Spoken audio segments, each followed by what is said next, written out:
Welcome to the थियो study hub. मेरे नाम है शिवानी असवाल। नए चैप्टर आपका स्टार्ट कर रहे हैं जो कि है 22 आपका अंतर्राष्ट्रीय संबंधों में विज्ञान और प्रौद्योगिकी की भूमिका।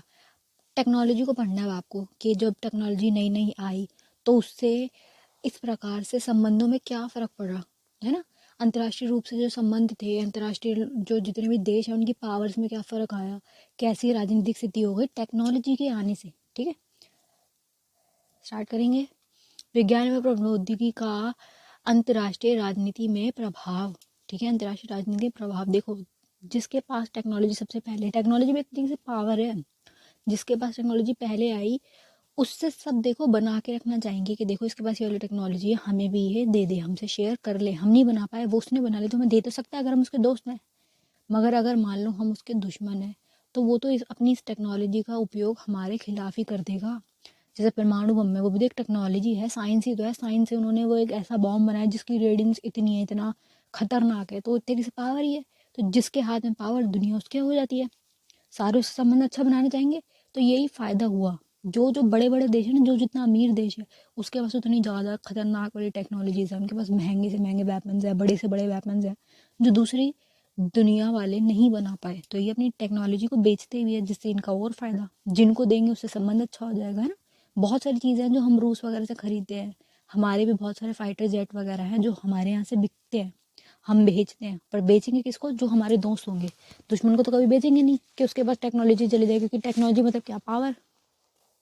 पूरा पूरा संबंध इसका पावर से ही है। ठीक है, विज्ञान एवं प्रौद्योगिकी जो है वो विशेषकर प्रौद्योगिकी विश्व राजनीति के प्रभाव का वाला प्रमुख कारक बन गया। सबसे ज़्यादा अगर किसी चीज़ से कोई प्रभावित हो रहा है तो इसी से ही हो रहा है, टेक्नोलॉजी और साइंस से। ठीक है, ये क्या बोल रहा है कि 21st सेंचुरी जो है उसमें ये सबसे ज़्यादा बढ़ गया। क्या बोल रहा है? राज्य और संघों के मध्य संबंधों के तीन तीन प्रौद्योगिकी विकास के अधीन प्रभाव डालना, मतलब इसने बहुत ज़्यादा संबंधों पर प्रभाव डालना स्टार्ट कर दिया। वे संचार प्रौद्योगिकी जो बढ़ती जा रही है, औद्योगिक प्रौद्योगिकी, उद्योग मतलब सारे बिजनेस से रिलेटेड हो गए, सैन्य प्रौद्योगिकी हो गई, पावर, सेना को जो हथियार जो होते हैं वो, सेना के लड़ने के लिए जो जेट होते हैं, पनडुब्बियाँ होती है बड़ी बड़ी, वायुसेना हो गई, थल सेना हो गई, जल सेना वाले हो गए, सबके लिए जो अलग अलग चीज़ें, इक्विपमेंट होते हैं, उनकी जो प्रौद्योगिकी है उसके पास, जिसके पास आ रहा है वो उसे बेच भी सकता है, दे भी सकता है, एज ए हेल्प फ्रेंडशिप में भी दे सकता है। ऐसे ये सारी चीज़ों का बहुत ज़्यादा फर्क पड़ने लग गया अंतर्राष्ट्रीय राजनीति पर। इन विकासों को फलस्वरूप राज्य राज्य और स्वरूपी उनकी शक्तियों से परिवर्तन आया। ठीक है, बहुत सारे इनसे पावर, जिसके पास टेक्नोलॉजी आती है वो उतना ज़्यादा पावरफुल बनता जा रही है। वाली बात ही, राज्य की शक्तियाँ परंपरागत भौगोलिक तत्व से उसके महत्व नहीं रह गया, पहले जैसा नहीं था, अब उसका महत्व बढ़ गया। प्रौद्योगिकी द्वारा शक्ति के तत्व के रूप में एक महत्वपूर्ण स्तंभ बन गया। क्या बोले? एक महत्वपूर्ण स्थान इसने ले लिया। किसने? प्रौद्योगिकी ने। इसकी प्रायता और प्राप्ति इच्छा से, जो भी इसको चाह रहे हैं कि हमें मिल जाए वाली टेक्नोलॉजी से, अंतर्राष्ट्रीय संबंधों में नए आयाम के विषय जोड़े, नई नई चीज़ें अब शुरू हो गई और नई समस्या भी शुरू हो गई। देखो, जितनी ज़्यादा टेक्नोलॉजी बढ़ रही है उसका फ़ायदा तो है, नो डाउट, उसका बहुत सारे फ़ायदे, लेकिन नुकसान भी है। और इसका सबसे अच्छा एग्जाम्पल लिया जाए तो वो परमाणु बम वाला है। कि देखो, अगर टेक्नोलॉजी थी तो कुछ अच्छा ही बना देते। परमाणु बम क्यों ही बनाया?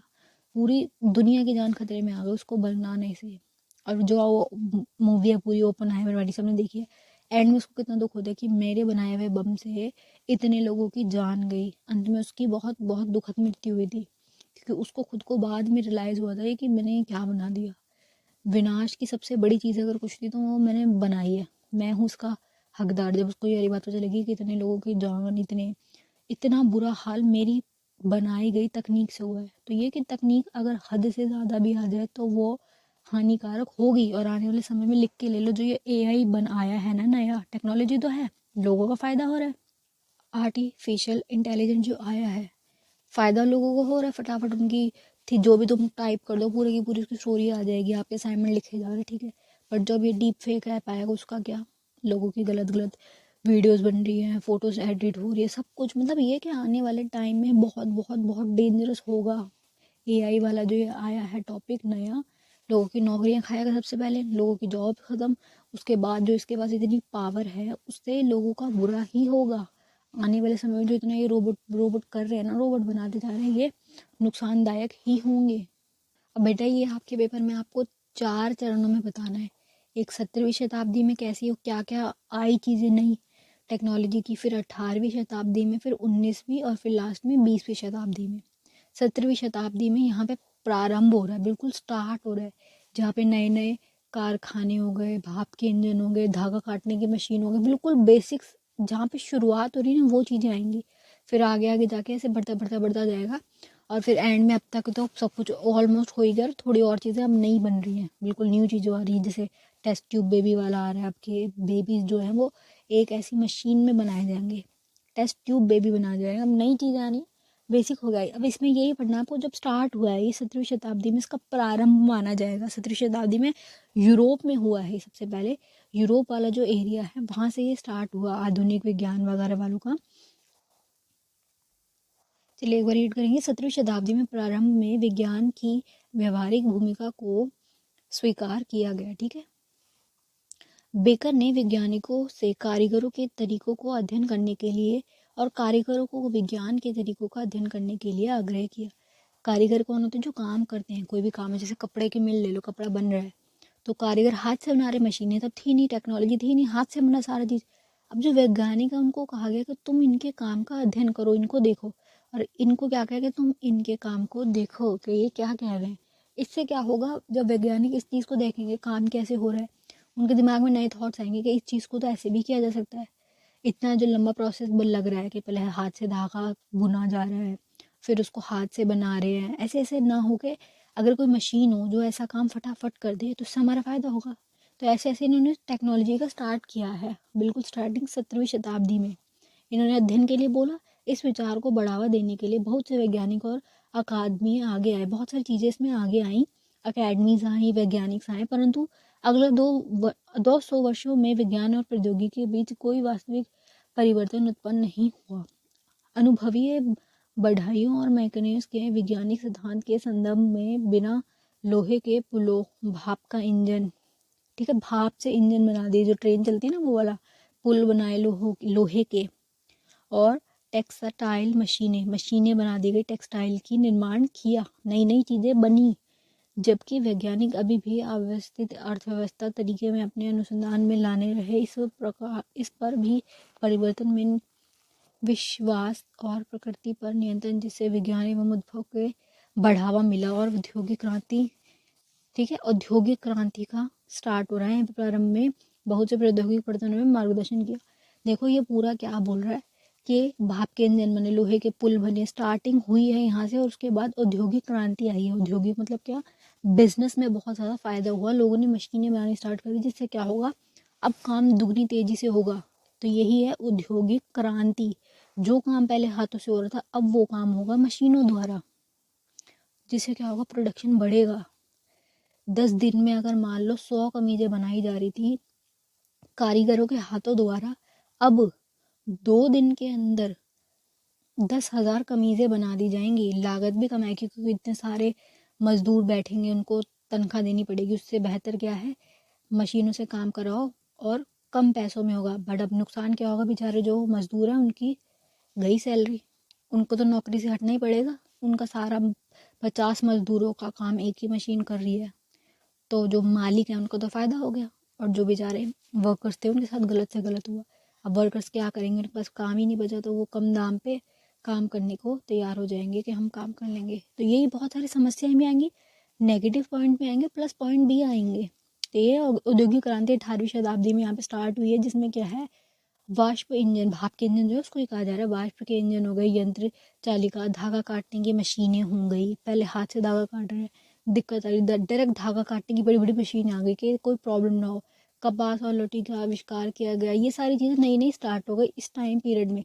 अभी हुई कहाँ है, संयुक्त राष्ट्र अमेरिका वालों में, अमेरिका वालों में ये सारी चीज़ें स्टार्ट हुई है 18वीं शताब्दी में। ठीक है, ब्रिटेन ने विश्व अर्थव्यवस्था में अपना उभरता हुआ नेतृत्व किया। ब्रिटेन की बात करें, अमेरिका वालों की कर लिया, अब ब्रिटेन वालों ने अच्छा इन्होंने अपना वो किया, ग्रो।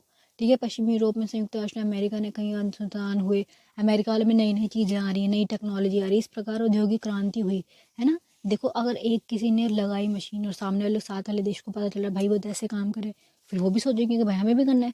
दिमाग तो लगाएंगे कि इन्होंने कैसे किया, फिर वो भी बनाएंगे, सेम चीज़ बना ही देंगे। कुछ समय लगेगा, देखेंगे कैसे किया, क्या हुआ, पर वो उससे ज़्यादा कर लेंगे। तो ये कि एक जगह होती है ना, फिर वो बढ़ता चला जाता सर्कल। तब ये औद्योगिक क्रांति जो थी वो फैलती चली गई, बढ़ती चली गई। यद्यपि पश्चिमी और कुछ विभिन्न में विद्यमान थी, ठीक है, बहुत सारी एरियाज में थी। निर्वज्जित ऊर्जा में नए स्रोत, ऊर्जा के नए स्रोत बनाने लग गए, आंतरिक दहन इंजन बनाने लग गए, अलग प्रकार के इंजन इंटरनल वाले के अंदर ही अंदर, उसके अंदर दहन होके जल के लकड़ी और उससे बनते जाएंगे, ऐसे विद्युत ऊर्जा आ गई अब, ठीक है। कई विकास हुए और परिवहन, संचार, परिवहन मतलब आने जाने के लिए, जैसे पहले मान लो घोड़ा गाड़ी चल रही थी कि एक गाड़ी होगी पीछे, उसको घोड़ा खींचेगा, घोड़ा इतना फास्ट तो खींच नहीं सकता। अब क्या है, इन्होंने जहाज वहाज बनाने स्टार्ट कर दिए, बाइकें बनानी स्टार्ट कर दी, मोटर बाइक फास्ट चलेगी, है ना।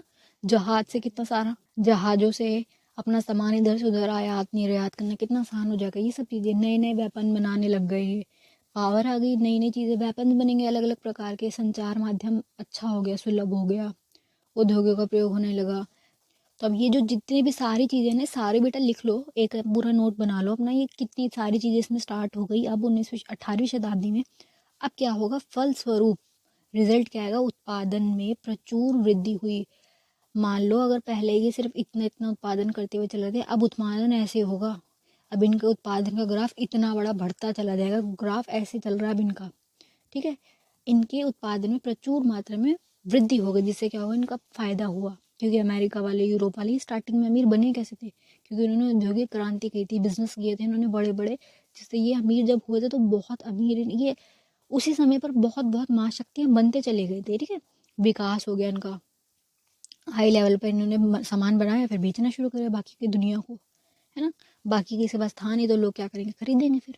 अब 19वीं शताब्दी की बात है कि और आगे आ जाओ, 18वीं से आगे की शताब्दी। अब औद्योगिक क्रांति का नेक्स्ट स्टेप मान लो, यहाँ पे क्या हो गया, कोयले वगैरह से तेल का यूज़ किया गया, कोयला यूज़ ना करो, तेल करो, मोटर बाइकें बनाने लग गए, विमान बनाने, फिर इन्होंने जहाज बनाने स्टार्ट कर दिए। पहले इन्होंने क्या बनाते, जहाज जो बोट्स होती हैं वो वाली, अब इन्होंने हवाई जहाज बनाने स्टार्ट कर दिए, उससे और फास्ट हो गया। जितनी देर में एक बोट चल के जाएगी आपकी और वो अपना सामान इधर से उधर भेजेगी, और सोचो उसके मुकाबले एक प्लेन है वो कितना फास्ट जाएगा, फ़र्क है ना। तो ये सारी चीज़ों में अब नई नई नई चीज़ें आती चली जाएंगी। अभी 19वीं शताब्दी का पढ़ लेते हैं, इसमें भी संयुक्त राष्ट्र अमेरिका की बात कर रहे हैं। अमेरिका वाले 19 आते आते प्रौद्योगिकी नवीनकरण और यूरोप में आगे बढ़ने लगा, दोनों यूरोप और अमेरिका साथ साथ चल रहे हैं और नई नई चीज़ें कर रहे हैं, न्यू न्यू टेक्नोलॉजी लाते जा रहे हैं। वह कोयले से तेल में, कोयला यूज़ कर रहे थे पहले, अब क्या हो गया, तेल यूज़ करने लग गए, घोड़ा गाड़ी से मोटर गाड़ी पे आ गए, घोड़ा गाड़ी पहले चली थी, अब क्या आ गई, मोटर गाड़ी वाले आ गए। और बिजली से विमान में विश्व में अग्रणी होने लगा। विमान मतलब क्या होता है, आपके हवाई जहाज, वो सारी चीज़ें बनाने लग गए, स्टार्ट कर दी इन्होंने। मोटर गाड़ियाँ हो गई, विमान हम बना दिए, तेल यूज़ करने लग गए, अब कोयले की ज़रूरत ख़त्म कम करने लग गए, पेट्रोलियम वगैरह के भंडार इन्होंने ढूंढ लिए, फिर उसका उपयोग करने लग गए, बेचने लग गए, तेल के भंडार वगैरह वो बिकने लग गई, सारी सारी चीज़ें। इसमें संयुक्त राष्ट्र की अर्थव्यवस्था को विश्व की स्थिति में प्रमुख स्तर भी मिला। सबसे ज़्यादा अमीर बने अमेरिका वाले, सबसे ज़्यादा विश्व की में सबसे पहले नंबर पे आ गए। फिर यूरोप में नवीनकरण के स्रोत नहीं सूखे, बल्कि यूरोप ने 20वीं शताब्दी में कई महत्वपूर्ण अनुसंधान किए। यूरोप भी पीछे नहीं रहा, उसने 20th सेंचुरी में और बहुत सारी चीज़ें कर दी, परंतु औद्योगिक क्रांति के दौरान इंग्लैंड की भांति यह संयुक्त राज्य भी था, जिसने नवीनकरण को आत्मसात करने और उन्हें पूरा पूरा लाभ लेने की क्षमता को अर्जित किया। अन्य राष्ट्रों में किसी न किसी महत्वपूर्ण सामाजिक संस्थान में अभाव रहा, जिसके बिना अनुसंधान और वाणिज्य में नहीं, मतलब बाकी के जो देश हैं वो इतना नहीं कर पाए प्रोग्रेस जितना इन्होंने किया है, ठीक है। अब एक बार प्रभाव देख लेते हैं, इतनी सारी टेक्नोलॉजी कैसे कैसे है, हमने पूरा पढ़ लिया। 17वीं शताब्दी से स्टार्ट हुआ, 17, 18, 19, 20 तक कैसे हुआ, अमेरिका और यूरोप का कितना भाग रहा, कैसे कैसे इन्होंने नई नई चीज़ें बनाई, क्या क्या बनाया, बिजनेस स्टार्ट किया और उससे इनको बहुत फ़ायदा हुआ, बहुत हाई लेवल पे ये अमीर होते चले गए। अब इससे प्रभाव क्या पड़ेगा, देखो ये बात साफ है, जिसके पास पावर होती है उससे सब बात करना चाहते हैं कि इससे बात करके रहेंगे, इससे मीठे बन के रहेंगे, हमारा फ़ायदा ही है, ये हमें अपनी टेक्नोलॉजी दे देगा, है ना। लड़के कोई फ़ायदा नहीं, जिसके पास पावर है सोचो उससे लड़के क्या ही मिल जाएगा। बेवकूफ़ी वाला होगा कि जो अपने से समझदार से लड़ रहा है, अपने से ज़्यादा पावर वाले से अगर कोई इंसान भिड़ रहा है ना, तो वो उसका मानसिक स्तर तुम सोच लो कैसा होगा। जो भी बंदा तुमसे ज़्यादा पावरफुल है उससे हमेशा बना के ही रखो, क्योंकि तुम्हें पता लड़ा उससे जा नहीं सकता, तो बेहतर यही है उससे बना के रख लो, ठीक है।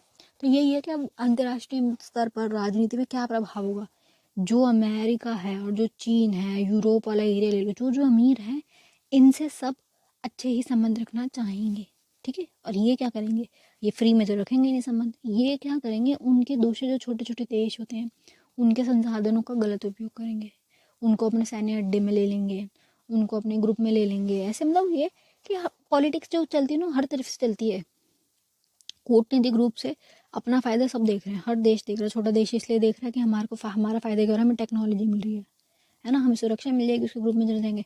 अमेरिका क्या देख रहा है, हम पावरफुल हो जाएंगे, हमारे पास ज़्यादा, जितने ज़्यादा हमारे ग्रुप में बंदे उतने हम पावरफुल हो जाएंगे। तो ये कि अंतर्राष्ट्रीय राजनीति में प्रक्रिया में कोई भी मुख्य तत्व वैज्ञानिक क्षमताओं और प्रौद्योगिकी विकास से अछूता नहीं है। इंटरनेशनल रिलेशनशिप में कोई भी ऐसा एरिया नहीं है जो इस वाली टेक्नोलॉजी वगैरह से छूट गया हो। प्रभुत्व संपन्न राज्य प्रणाली राज्य नीतियों को प्रयोजन और आकांक्षाओं तथा अपने प्रयोजन को प्राप्त करने के लिए राज्यों को उपलब्ध संसाधनों को आधारित अंतर्राष्ट्रीय प्रणाली में विज्ञान प्रौद्योगिकी पर उत्पन्न किए जाने वाले विकास कार्यों को परिवर्तन करती है। यही मतलब उसको ये क्या बोल रहे हैं कि एक राज्य जो है उसके पास अगर पावर है तो वो अपने रिलेशनशिप को, अपने जो संबंध है उसको अपनी तरीके से मैनेज कर सकते हैं, जिसके पास पावर है वही बात बोल रही है। नेक्स्ट क्या बेटा, विज्ञान और प्रौद्योगिकी का अंतर्राष्ट्रीय निर्भरता। आप ये क्या बोल रहे हैं, टेक्नोलॉजी के लिए जो बड़े देश हैं उनके ऊपर जो छोटे छोटे देश होते हैं वो उन क्या हो गए, निर्भर हो गए। अब ये निर्भरता कैसी कहलाती है, एक तरीके से उपनिवेशवाद जो होता है ना, कॉलोनी बन जाती है खुद ब खुद, ये नहीं कर रहे हैं कब्जा, ये लोग इसके ऊपर डिपेंड हैं कि इनका जो ये सारी चीज़ें हैं टेक्नोलॉजी से रिलेटेड, विज्ञान से रिलेटेड, ये ही इनको उपलब्ध करवाएगा। अभी फ्री में तो देगा नहीं, ये इनके संसाधन लेगा, है ना, अपने फ़ायदा रखेगा वो। सैन्य कार्य और विज्ञान का प्रौद्योगिकी का प्रभाव। देखो सैन्य कार्य में कैसे होगा, तीनों के तीनों जो होती है हमारी जल सेना, थल सेना और वायु सेना, सब में नई नई चीज़ें, नए वेपन, नई नई पावर्स ऐड होती चली गई, जिसके बाद जितनी ज़्यादा टेक्नोलॉजी होगी उसकी सेना उतनी ज़्यादा पावरफुल होगी, तो उससे प्रभाव तो पड़ेगा ही ना। पहले की सेना कैसे लड़ रही थी, तलवारों से। बहुत पुराने टाइम पे ले जाओ, एशियन टाइम पीरियड पे ले जाओ, सेना कैसे लड़ती थी, तलवारों से, गोला बारूद से। उस टाइम पे गोला बारूद होते थे, है ना, वो क्या करते थे, तेल के वो फेंक के मारते थे, मतलब ऐसे वो होते ना तीर कमान, उसमें तेल डाल के करते थे, फिर पीछे से आग फेंकते थे तो आग लगाते थे, तो उनकी टेक्नोलॉजी अलग होती थी। अब क्या है, अब आगे मशीन गन, AK-47, अलग अलग प्रकार की चीज़ें आ गई। तो जो टेक्नोलॉजी बढ़ती जा रही है उससे बहुत बहुत बहुत ज़्यादा उससे क्या हो रहा है, सेना की पावर बढ़ती जा रही है। चलिए, best of luck for your exam. किसी को कुछ ना समझ रहा है तो मुझसे कमेंट बॉक्स में पूछ लेना। ऑलमोस्ट सिलेबस में करा चुकी हूँ, लिंक आपको नीचे डिस्क्रिप्शन बॉक्स में मिल जाएंगे। इस चैप्टर में कुछ नहीं है, बस टेक्नोलॉजी की बात कर रही हैं, उससे क्या प्रभाव पड़ा विश्व में, किसने क्या किया, कैसे किया, सारा वो बताना है, और उससे क्या क्या प्रभाव हुए वो बताना है बस।